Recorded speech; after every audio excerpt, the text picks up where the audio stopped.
নবীজির সাথে যদি হাসর হয় তাহলে কি কোনো ভয় আছে বলেন? যা হোক না কেন আবার নবীজি পথ দেখে জাহান্নাম থেকে মুক্ত করে আল্লাহর জান্নাতে পৌঁছায় দেবে, ঠিক কিনা বলুন?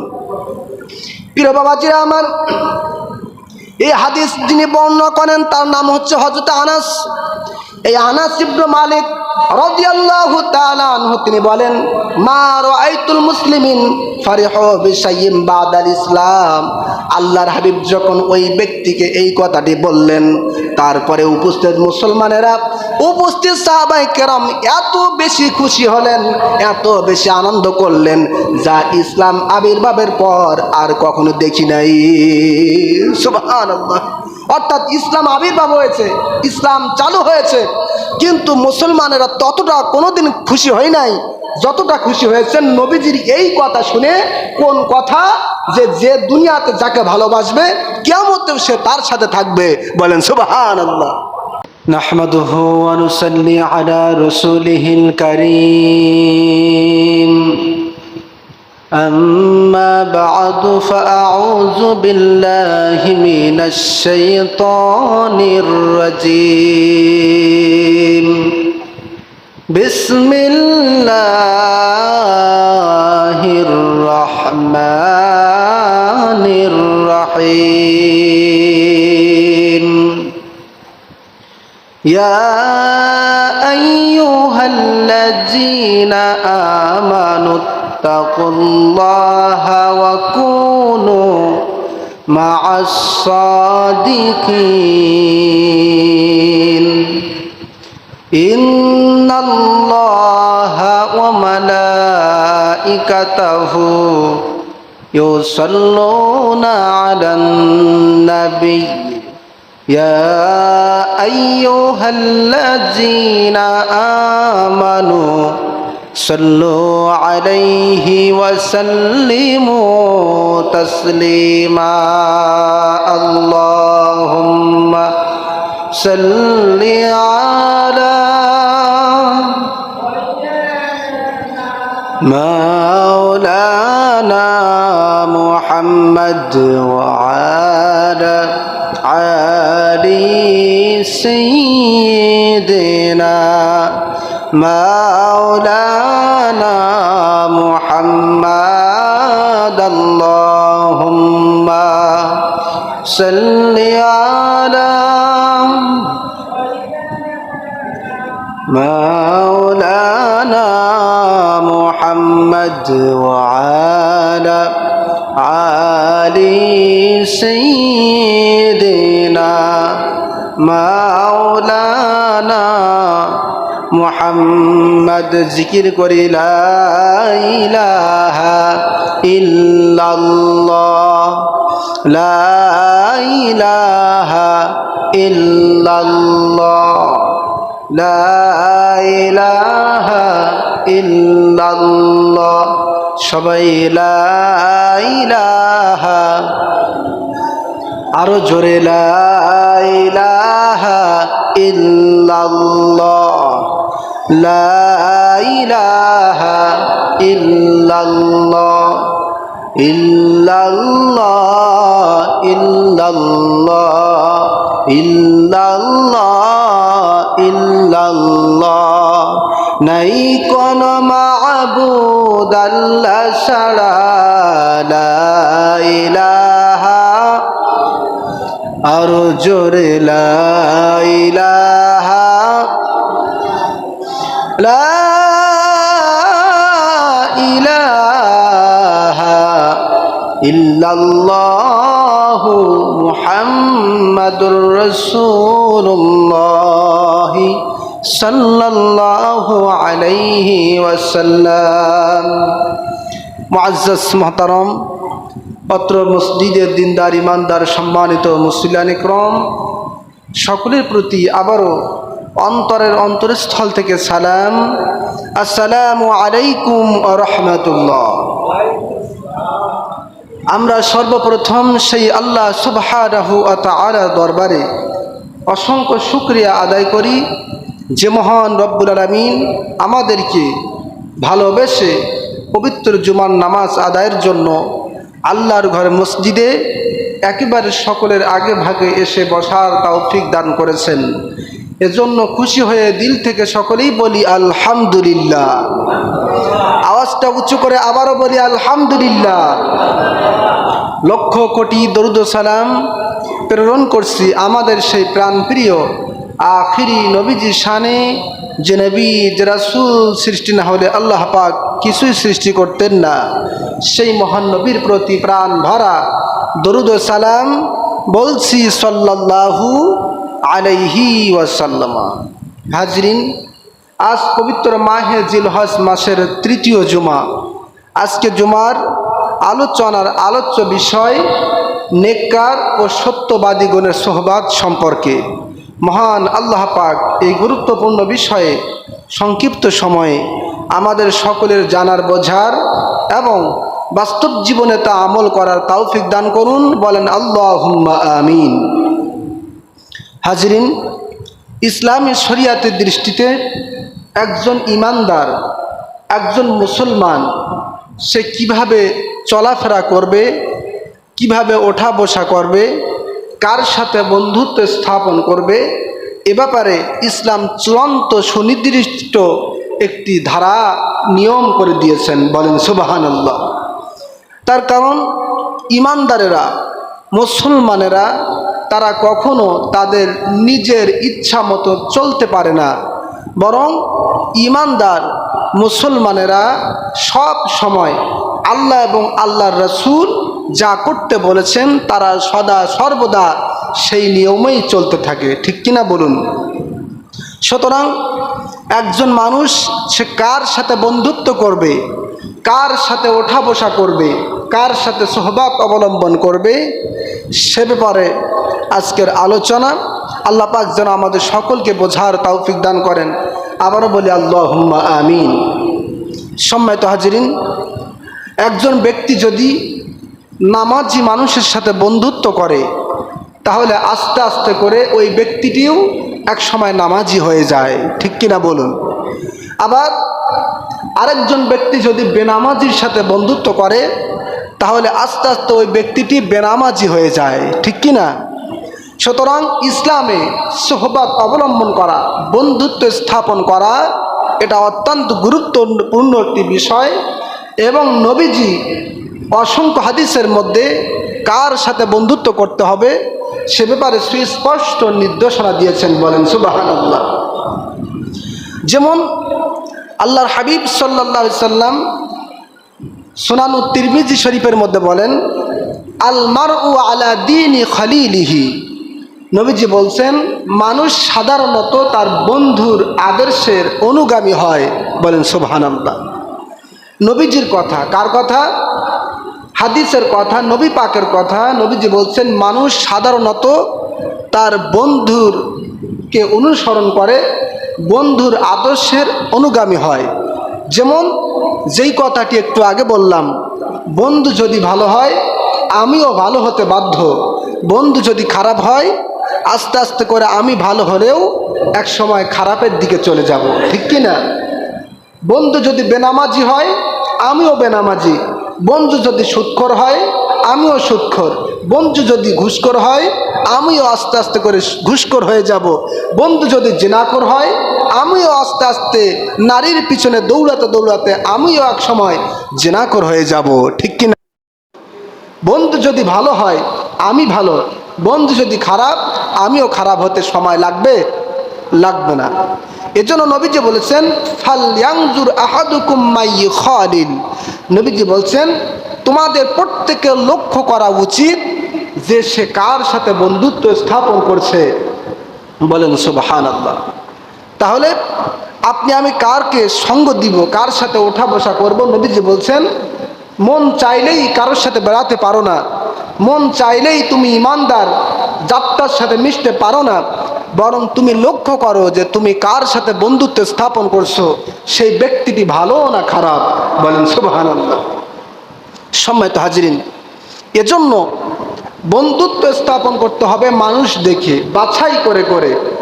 আপনি যদি বিচার বিচক্ষণ না করে বন্ধু আপনি যদি সঙ্গ দেন, মেলামেশা করেন, অবশ্যই আপনার ভাগ্যে ভালো হবে না, বরং খারাপের দিকে যাবে। ঠিক কি না? একজন মানুষের সাথে, একজন বন্ধুর সাথে ওঠা বসা করলে, চলাফেরা করলে দৃষ্টান্ত কেমন হয়, নবীজি হাদিসের মধ্যে চমৎকার একটি উদাহরণ দিয়েছেন। আল্লাহর হাবিব সাল্লাল্লাহু আলাইহি সাল্লাম বলেছেন, ইন্নামা মাসালুল জালিসাইনি সালিহি ওয়াসসুই। নবীজি সাল্লাল্লাহু আলাইহি সাল্লাম বলেছেন, নেককার ব্যক্তির সোহবাত এবং অসৎ লোকের সোহবাতের দৃষ্টান্ত হলো, উদাহরণ হলো কস্তুরী বিক্রেতা এবং কামারের হাপড় ফুকদানকারীর ন্যায়। জোরে কর নাউজুবিল্লাহ। নবীজি উদাহরণ দিয়েছেন কত চমৎকার। বন্ধুর সাথে মেলামেশা করলে কি হয় এবং বন্ধু ভালো হলে কেমন হয়, খারাপ হলে কেমন হয়, এর উদাহরণ নবীজি নিজেই দিয়েছেন। বলেন সুবহানাল্লাহ। কেমন উদাহরণ? আমি আবারও বলছি, নবীজি বলছেন, ভালো মানুষ, ভালো লোকের বন্ধুত্ব এবং অসৎ লোকের বন্ধুত্বের উদাহরণ হলো, দৃষ্টান্ত হলো কস্তুরী বিক্রেতা এবং কামারের হাপড়ের ফুকদানকারীর ন্যায়। জোরে করে নাউজুবিল্লাহ। কি বুঝলাম আমরা? নবীজি বলছেন কস্তুরী বিক্রেতা, আতর বিক্রেতা, সেন বিক্রেতা, আপনি যদি তার পাশে যান তাহলে হয়তোবা সে আপনাকে একটু আতর দিবে। যদি নাও দেয় তারপরও তার টোপলার ভিতরে, তার ব্যাগের ভিতরে, তার দোকানের ভিতরে যে আতর রয়েছে, যে সেন রয়েছে, আপনাকে না দিলেও দোকানে ঢোকার আগেই আপনি আতরের সেন পাবেন। ঠিক কিনা বলুন? আতরের সেন আমরা সবাই পছন্দ করি না? নবীজি বলছেন, যারা ভালো বন্ধুত্ব স্থাপন করে তারা ওই আতর বিক্রেতার ন্যায়। আতরওয়ালা যদি আতর নাও দেয় তারপরেও তার দোকানে গেলে, তার পাশে গেলে ওই আতরের সুঘ্রাণ তুমি যেমনভাবে পাবে, ঠিক অনুরূপভাবে ভালো মানুষের সাথে, ইমানদারের সাথে, আলেম ওলামার সাথে মেশা, আপনার ওঠা বসা করলে, বন্ধুত্ব স্থাপন করলে তুমিও আতর বিক্রেতার মতো ভালো ফল পাবে। বলেন সুবহানাল্লাহ। আর বন্ধু যদি খারাপ হয় তাহলে কেমন? নবীজি বলছেন, কামারের হাপড়ের ফুকদানকারীর ন্যায়। কামার যখন হাপড় নাড়ায়, দেখছেন না, এই যে আগুনের যে ফুলকি বাইর হয়, যখন আপনার ওই যে টান দেয় আর আগুন বাইর হয়, তার ভিতরে আবার অস্ত্র দেয় ওই লোহাটা গোলানোর জন্য, নরম করার জন্য। ঠিক কি না? নবীজি বলছেন, বন্ধু যদি খারাপ হয় তাহলে কামারের হাপড়ে ফুকদানকারীর ন্যায় ওই আগুনের পাশে তুমি যদি যাও, এমনিতেই তোমার জামা কাপড় পরে ঝলসে যাবে। যদি আগুন নাও লাগে তারপরেও ওই কামারের আগুনের যে দুর্গন্ধটা, ওটা তুমি এমনিতেই পাবে। জোরে কর নাউজুবিল্লাহ। তাহলে বুঝতে পেরেছেন যে সৎ লোকের সোহবাত, অসৎ লোকের সোহবাতের উদাহরণ আমার নবীজি কত চমৎকারভাবে দিয়েছেন। সুবহানাল্লাহ। এবার আসুন, যেহেতু নবীজি বলেছেন, আল্লাহ পাক এ ব্যাপারে কি বলেছেন জানার দরকার আছে না নাই? আল্লাহ রাব্বুল আলামিন বলছেন, ইয়া আইয়ুহাল্লাযীনা আমানুত্তাকুল্লাহা ওয়া কুনু মা'আস সাদিকিন।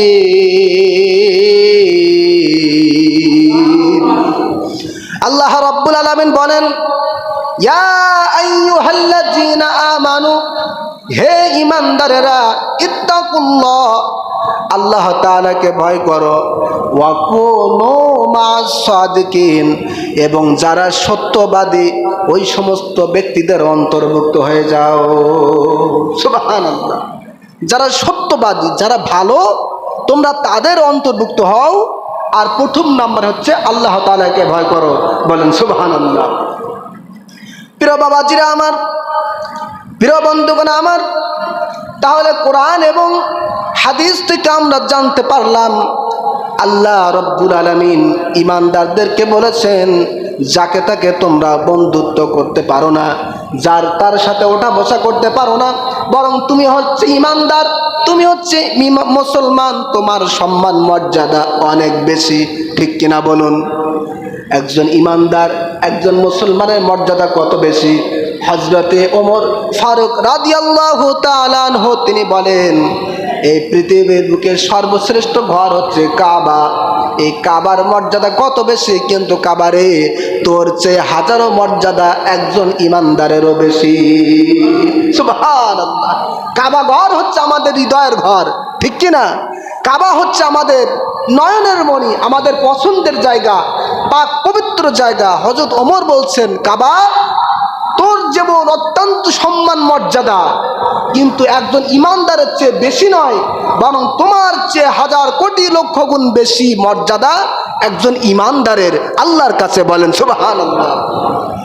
সুতরাং এত দামি একজন ইমানদার মানুষ, একজন মুসলমান মানুষ, সেই মুসলমান, সেই ইমানদার যার তার সাথে বন্ধুত্ব করবে, ইসলাম এটা সমর্থন করে না। সম্মানিত হাজিরিন, আল্লাহ রাব্বুল আলামিন সূরা তাওবার মধ্যে বলে দিলেন, ওয়াকুনু মা'আস সাদিকিন, যারা ইমানদার, যারা সত্যবাদী, যারা পরহেজগার, যারা আল্লাহওয়ালা, তাদেরকে বাছাই করে করে তুমি বন্ধুত্ব স্থাপন করো, তার সাথে অন্তর্ভুক্ত হয়ে যাও, তার সাথে ওঠা বসা করো। সুবহানাল্লাহ। তাহলে হাদিস শুনলাম, কোরআন শুনলাম, আরেকটি আপনাদের একটা শের শোনাই, যেটা আল্লামা শেখ সাদী রহমাতুল্লাহ আলাই তিনি এই বন্ধুত্ব স্থাপনের ব্যাপারে কি বলেছেন। সুবহানাল্লাহ। বিখ্যাত কবিকুল সম্রাট হযরতি আল্লামা শেখ সাদী রহমাতুল্লাহ আলাই তিনি লেখেন, সোহবাতে সালেহ তোরা সালেহ কুনাদ, সোহবাতে সালেহ কুনাদ সালেহ তোরা। সুবহানাল্লাহ।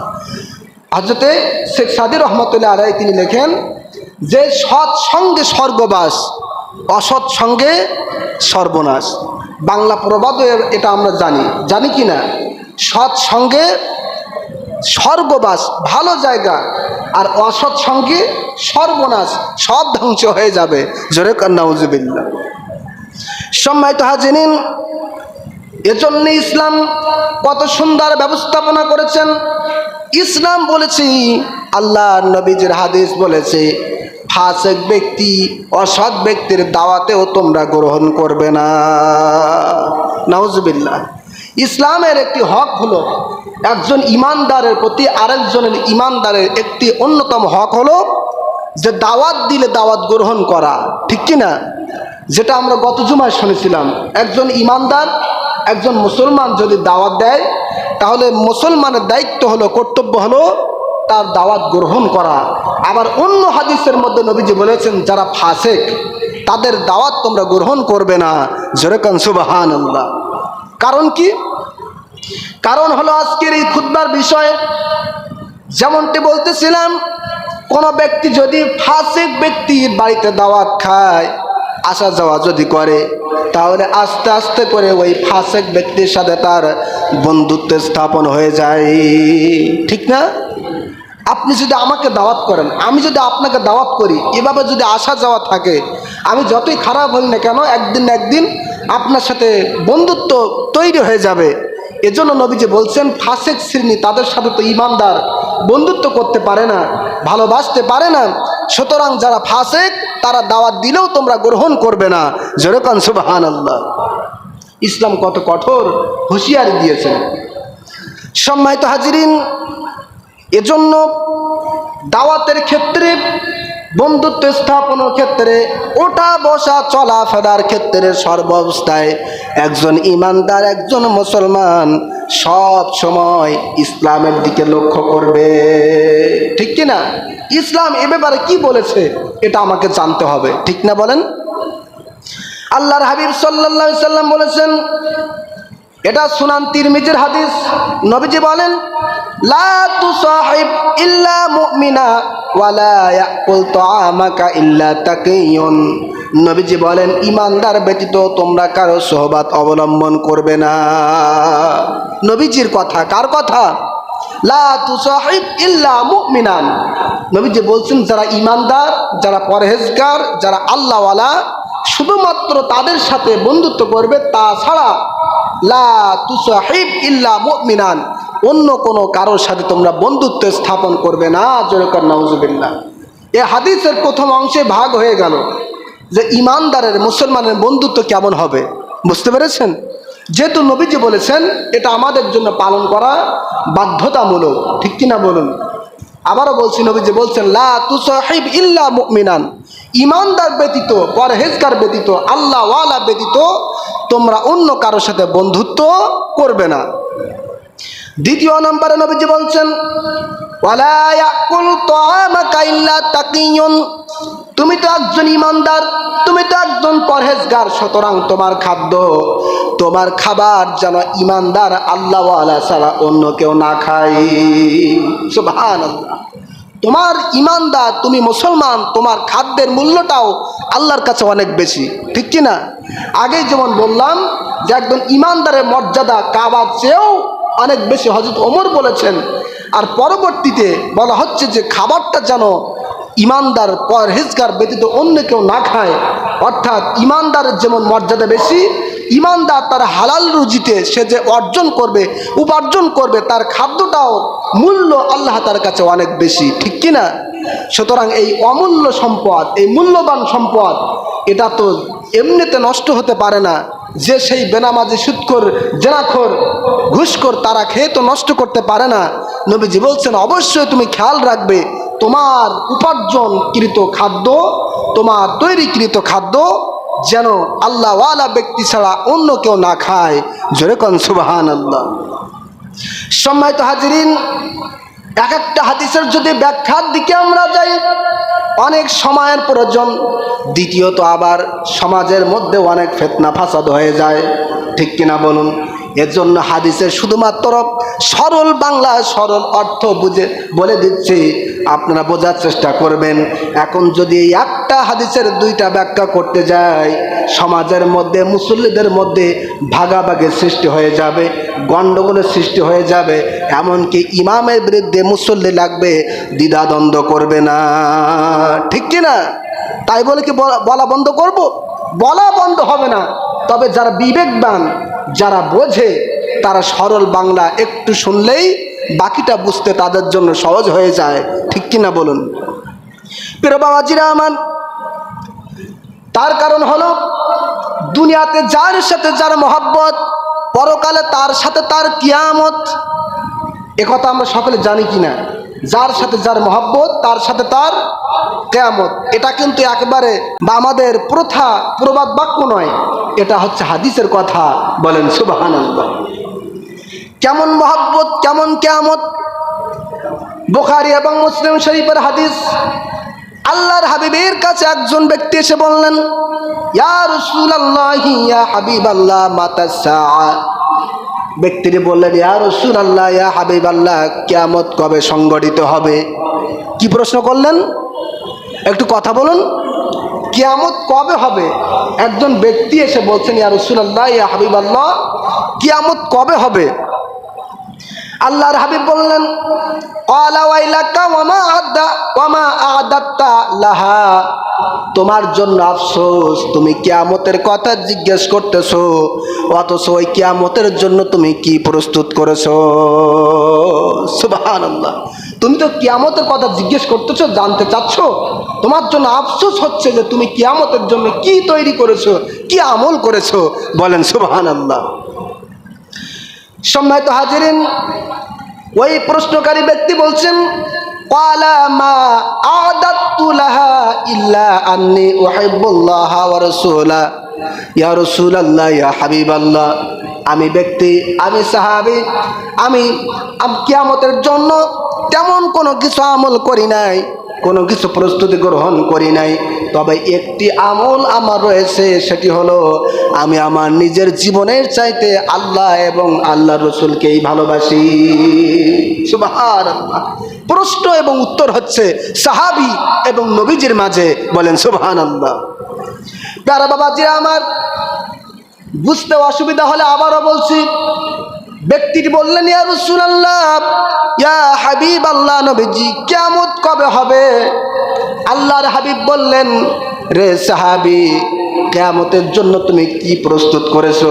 ব্যক্তিটি বলছেন, ইয়া রাসূলুল্লাহ, ইয়া হাবিবাল্লাহ, আমার কোনো আমলের বরাদ্দ নাই, কিয়ামতের জন্য আমি কোনো আমল গ্রহণ প্রস্তুত করতে পারি নাই, আল্লাহ তাআলার সামনে দাঁড়িয়ে কোনো আমলের প্রস্তুতি আমি গ্রহণ করতে পারি নাই। তবে একটি আমল রয়েছে, সেই আমলটি হলো আমি আমার নিজের জীবনের চাইতে আল্লাহ এবং আল্লাহর রসুলকেই বেশি ভালোবাসি। সুবহানাল্লাহ। আল্লাহর হাবিব বললেন, সাহাবী শোনো, ক্বালা আনতা মা'মান আহবাবতা, তুমি দুনিয়াকে যাকে ভালোবাসেছো কিয়ামতের ময়দানে তার সাথে তোমার হাসর হয়ে যাবে। সুবহানাল্লাহ। তুমি যে এই একটি আমল করেছো, আল্লাহ এবং আল্লাহ রসুলকে ভালোবেসেছো, এটা বিফল যাবে না, বরং তুমি দুনিয়াতে যেভাবে নবীকে ভালোবেসেছো, আল্লাহকে ভালোবেসেছো, কিয়ামতের ময়দানে ওই নবীর সাথেই তোমার হাসর হবে। বলেন সুবহানাল্লাহ। নবীজির সাথে যদি হাসর হয় তাহলে কি কোনো ভয় আছে বলেন? যা হোক না কেন, আবার নবী যে পথ দেখে জাহান্নাম থেকে মুক্ত করে আল্লাহর জান্নাতে পৌঁছায় দেবে। ঠিক কিনা বলুন? প্রিয় বাবাজিরা আমার, এই হাদিস যিনি বর্ণনা করেন তার নাম হচ্ছে হযরত আনাস। এই আনাস ইবনে মালিক রাদিয়াল্লাহু তাআলা আনহু তিনি বলেন, মা রাআইতুল মুসলিমিন ফারিহু বিশাইইন বাদাল ইসলাম। আল্লাহর হাবিব যখন ওই ব্যক্তিকে এই কথাটি বললেন, তারপরে উপস্থিত মুসলমানেরা, উপস্থিত সাহাবায়ে কেরাম এত বেশি খুশি হলেন, এত বেশি আনন্দ করলেন, যা ইসলাম আবির্ভাবের পর আর কখনো দেখি নাই। সুবহানাল্লাহ। অর্থাৎ ইসলাম আবির্ভাব হয়েছে, ইসলাম চালু হয়েছে, কিন্তু মুসলমানেরা ততটা কোনোদিন খুশি হয় নাই যতটা খুশি হয়েছেন নবীজির এই কথা শুনে। কোন কথা? যে দুনিয়াতে যাকে ভালোবাসবে কিয়ামতেও সে তার সাথে থাকবে। বলেন সুবহানাল্লাহ। মুসলমানেরা খুশি বাগবাগ হয়ে গেলেন। সুবহানাল্লাহ। তাহলে দুনিয়াতে নবীজি এবং আল্লাহ তাআলাকে ভালোবাসার দরকার আছে না নাই? তার কারণ তাদেরকে ভালোবাসলে, আল্লাহ আল্লাহ রসুলকে ভালোবাসলে কিয়ামতের ময়দানে রসুলুল্লাহর সাথে হাসর হয়ে যাবে। এজন্য ইমানদার মুসলমান যার তার সাথে বন্ধুত্ব করতে পারে না, যাকে তাকে ভালোবাসতে পারে না, যাকে ভালোবাসবে সে যদি আল্লাহওয়ালা হয় কপালটা ভালো হয়ে যাবে, যাকে ভালোবাসবে সে যদি বেঈমান হয় কপালটা কিন্তু খারাপ হয়ে যাবে। আমার কথা নয়, নিজের কথাও নয়, কোরআন এবং হাদিসের কথা। বলেন সুবহানাল্লাহ। সম্মানিত হাজিরিন, এজন্য আজকের খুতবার যে মূল বিষয়, বন্ধুত্ব স্থাপন করতে হবে ভালো মানুষের সাথে। কার সাথে বন্ধুত্ব স্থাপন করতে হবে? পরহেজগার আল্লাহওয়ালাদের সাথে, আলেম ওলামাদের সাথে। তাছাড়া সুদখোর, ঘুষখোর, জেনাখোর, বেনামাজি, এমনি করে যারা অসৎ ব্যক্তি, অসৎ পথে উপার্জন করে, তাদের সাথে বন্ধুত্ব স্থাপন করা যাবে? যাবে না। মহান আল্লাহ পাক যেন আমাদের সকলকে আমাদের বাস্তব জীবনে চলাফেরার ক্ষেত্রে ভালো ভালো মানুষের সাথে বন্ধুত্ব স্থাপন করার তৌফিক দান করেন। বলেন আল্লাহুম্মা আমিন। যে কথাটি আগেই বলেছি, যে সৎ সঙ্গে স্বর্গবাস, অসৎ সঙ্গে সর্বনাশ। আজকে দেখেন, সঙ্গ যদি খারাপ হয় মানুষ যে কোনো কাজ করতে মোটেও ভয় পায় না। সঙ্গ যদি খারাপ হয়, সঙ্গ দোষে মানুষ সব করতে পারে। ঠিক কিনা? চুরি, ডাকাতি, খুন, রাহাজানি সব কিন্তু সঙ্গ দোষের কারণেই বেশিরভাগ হয়ে থাকে। ঠিক না বলেন? চুরি করা, এরপরে খুন করা, এগুলো অনেক বড় বড় অপরাধ, ভয়ের কাজ, একা একা করা সম্ভব হয় না। এর জন্য সঙ্গ যদি হয় এগুলো করা সম্ভব হয়। যেমন আপনারা জানেন, গত শনিবার আমাদের মসজিদে যে মাইকে আজান দেওয়া হয়, এই সোলারের যে ব্যাটারি, এই ব্যাটারিটা চুরি হয়ে গেছে। জোরেকার নাউজুবিল্লাহ। একটু চিন্তা করেন তো, কোথায় আছে আমরা? প্রত্যেক জুমায় আমরা আলোচনা শুনি, ওয়াজ মাহফিলে দেশে কম হয় না, প্রচুর হয়। তারপরেও যেই মসজিদে বসে আমরা ওয়াজ শুনি, সেই মসজিদ থেকে মানুষ মসজিদে ব্যাটারি চুরি করতে বুকের মধ্যে ভয় আসে না। ঠিক কিনা বলেন? তাহলে এই ওয়াজ নসিহত, এই আলোচনা করে, কোরআন সুন্নাহর আলোচনা করে আমাদের কি লাভ হলো? যে মসজিদের জিনিস, মসজিদের সম্পদ মানে চুরি করতে ভয় পায় না। সম্মানিত হাজিরিন, এটা হয়তো বা আপনারা মনে করতেছেন যে আমাদের মধ্যে হয়তো কেউ না। হ্যাঁ, আমাদের মধ্যে যদি কেউ নাও হয়ে থাকে, বাইরের হলেও তো একজন। ঠিক কিনা? বাইরের হলেও তো সেও একজন। আর আমাদের এটা বিশ্বাস যে কোনো মসজিদে কোনো হিন্দু, কোনো বৌদ্ধ, কোনো বেধর্মীর কোনো মানুষ মসজিদের সম্পদ হাত দিবে না।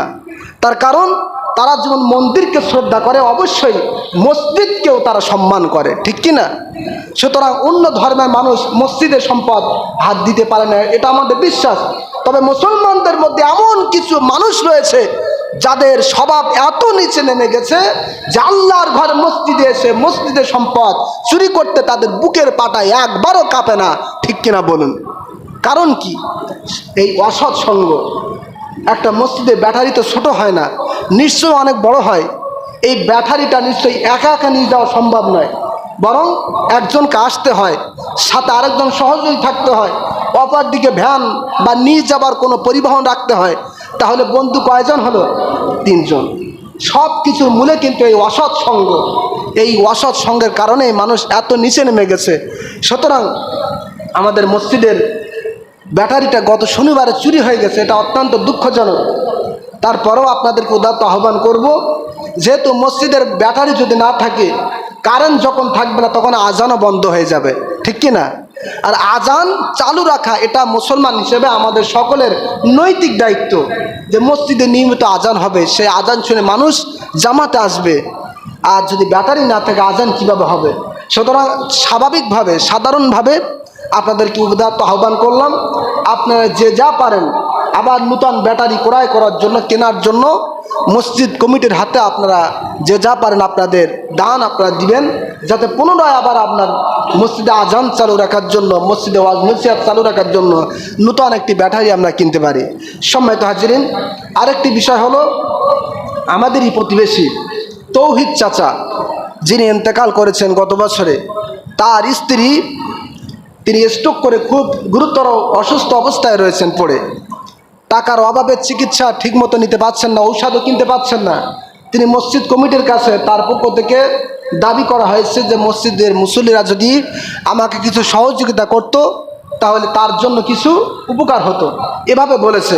সুতরাং আপনাদেরকে এটাও বললাম, আমাদের যেহেতু প্রতিবেশী হিসেবে আমাদের অনেক হক রয়েছে, ঠিক কিনা? সেই কথাটি, যে আলোচনাটি আমরা গত জুমায় শুনেছিলাম, যে একজন ব্যক্তি অসুস্থ হলে আরেকজন মুমিনের কর্তব্য হলো, দায়িত্ব হলো তাকে সহযোগিতা করা। কি গত জুমা আমরা শুনেছিলাম না? কিয়ামতের ময়দানে আল্লাহ পাক বলবেন যে আমি তো অসুস্থ ছিলাম, তুমি আমাকে সেবা করো নাই। ওই ব্যক্তিটি বলবে, আল্লাহ ও আনতা রব্বুল আলামিন, আপনি তো রব্বুল আলামিন, আপনি তো কখনো অসুস্থ হন না, আপনাকে সেবা কিভাবে করব? আল্লাহ পাক বলবেন কিয়ামতের ময়দানে ওই ব্যক্তিকে যে তুমি তো বুঝতে পারো নাই, তোমার পাশে এমন অসুস্থ ব্যক্তি ছিল, তুমি যদি তাকে আর্থিকভাবে সহযোগিতা করতে, তাকে যদি তুমি সময় দিতে, খোঁজখবর নিতে, তাহলে ওই আর্থিক সহযোগিতা, ওই সেবাটা আমি আল্লাহ তাআলার হয়ে যেত। বলেন সুবহানাল্লাহ। সুতরাং একজন মুমিন হিসাবে, একজন মুসলমান হিসাবে অপর মুসলমান যদি অসুস্থ হয়, তাহলে আমাদের নৈতিক দায়িত্ব হলো তার পাশে দাঁড়ানো, তাকে আর্থিকভাবে সহযোগিতা করা। সম্মানিত হাজিরিন, আমাদের যেহেতু প্রতিবেশী, আপনারা চেষ্টা করবেন কিছু কিছু দান আপনারা সকলে করার জন্য। আমাদের মসজিদ কমিটি, বিশেষ করে আমাদের মসজিদের সম্মানিত কেশিয়ার মহোদয় আলহাজ আব্দুর রাজ্জাক হাজী সাহেব, তার কাছে আপনাদের এই দানের টাকাটা উঠেই দেবেন। সাথে সাথে একটু আগে যে মসজিদের ব্যাটারির কথাটা বললাম, আজান চালু রাখার জন্য, ওয়াজ নসিহত চালু রাখার জন্য, ইসলামের কথা চালু রাখার জন্য, পুনরায় আবার নূতন ব্যাটারি কেনার জন্য, এজন্য আপনারা অবশ্যই আপনাদের অর্থ থেকে, সম্পদ থেকে কিছু কিছু দান আপনারা সকলে করবেন, এটা আমরা আশাবাদী। মহান আল্লাহ পাক যেন আমাদের সকলকে মসজিদের সম্পদ সুন্দরভাবে বজায় রাখার তৌফিক দান করেন, এবং দুনিয়াতে চলার জন্য সৎ সঙ্গ বাছাই করে করে বন্ধুত্ব স্থাপন করার তৌফিক দান করেন। বলেন আল্লাহুম্মা আমিন। আমিন ওয়া আখিরু দাওয়ানা আনিল হামদুলিল্লাহি রাব্বিল আলামিন।